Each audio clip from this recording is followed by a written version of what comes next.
What if Yuta was there in Shibuya? Would his presence have made any difference? Would Nobara-chan survive Mahito's attack? What about Sukuna? How would the clash between Yuta and Sukuna go? Would Gojo still be sealed? To answer all these questions, I prepared 3 theories for the video, each more mind-boggling than the other one. However, before we start with these theories, let's discuss some important things regarding the Shibuya incident. First of all, as you might know, the Shibuya incident has played a major role in the development of various characters in Jujutsu Kaisen. But let's remind ourselves that the incident was just one night. Yes, I know a lot happened, and one night doesn't sound like much, but that's the cruel reality. Moving on, Gojo was sealed only because Kenjaku played a dirty trick and used Geto's body to steal off Gojo in the Prism Realm. There could have been a possibility where Gojo overcomes the ordeal of the Prison Realm, and it links with Yuta's presence in the Shibuya incident. Alright now, starting off with the first theory. In this theory, Yuta arrives in Shibuya, just like all the other sorcerers, after Gojo has been sealed off. It's heartrending to see his sensei fall, and Yuta wants to take revenge. Also, Gojo hasn't been killed, so Yuta's top priority would also be recovering the Prism Realm. Yuta immediately summons Rika to take care of all the transfigured humans set up by Mahito. These beings don't stand a chance against Rika, but due to their large number, they keep Rika occupied for a decent amount of time.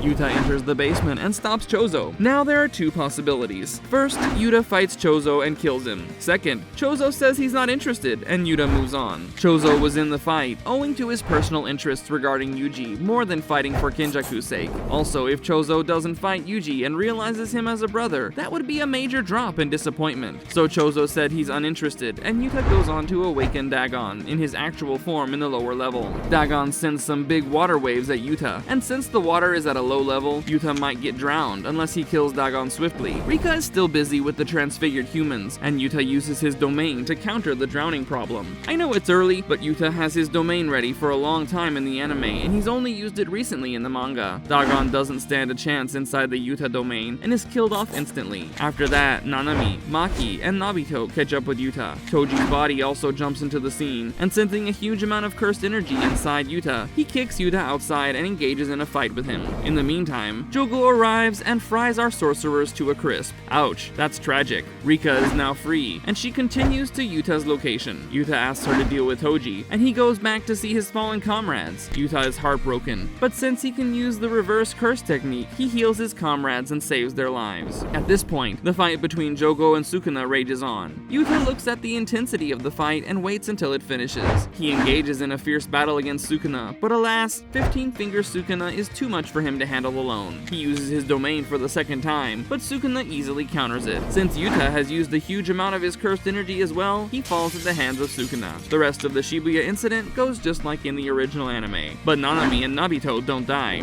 What an emotional outcome! With that, the first theory concludes, and now let's go to the second theory. The second theory starts with the outcome of the first theory. When Rika is fighting Toji, our man somehow manages to win, which is possible since Yuta isn't backing up Rita with any sweet remarks. Toji then goes on and encounters his long-lost son. The fight goes on just like the original anime. Toji kills himself upon knowing the true identity of Megumi Fushiguro, but he's too weakened now, and to worsen the situation, that good-for-nothing Haruta jumps in to harass Megumi. Megumi uses his big treasure, or he wastes his treasure upon the wasted villain. I'm talking about Mahoraga. Mahoraga first throws his summoner, kills Haruto, and then goes on to meet with Sukuna and Yuta in their fight. Some unknown source saves Megumi since I'm not cruel enough to let Gege kill him. Mahoraga comes just in time to save Yuta. Sukuna is about to kill Yuta, but upon seeing Mahoraga, his attention diverges, and Yuta retreats with fatal wounds. Sukuna cancels out his domain and tests the cursed spirit first, but to save his own butt, he uses Malevolent Shrine and knocks off Mahoraga. In the meantime, Yuta has managed to heal himself enough to live. The destruction brought about by Sukuna has kind of forced Yuta to retreat, but knowing him, he recovers from the mental trauma in some time. In the meantime, we see Yuji's breakdown, the special song playing in the background, and all the corresponding events, including the apparent death of Nobara-chan.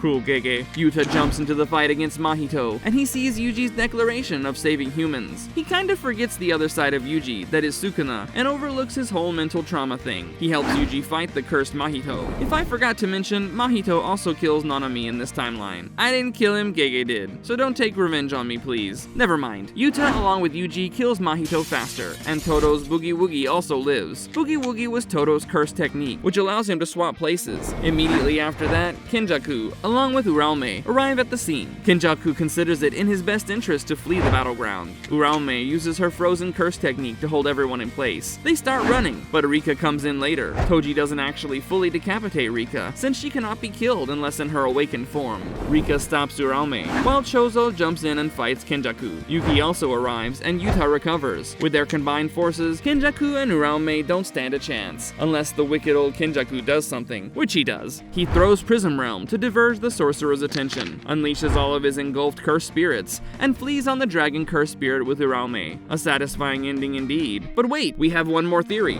In the last and by far the most interesting theory, Yuta accompanied his sensei in this raid. Thanks to his extraordinary strength and curse technique, he could fight alongside Gojo in a manner that didn't hold Gojo back. Yuta also summons Rika, and these three entities ruin Kenjaku's plans for good. Gojo, just like the original timeline, crushes Hanami to death. Rika takes care of Chozo, and Yuta takes care of Kenjaku. Gojo continues decapitating the cursed spirits like crushing a bee, and at this time, Kenjaku sends the transfigured humans. Gojo summons his domain to take care of the matter just like the original timeline. At this point, Gojo is a bit tired. The ideal time for Kenjaku to use the prison realm on Gojo. But no, Yuta is there, and the plan flops. Poor Kenjaku. I bet he's crying his butt off over this.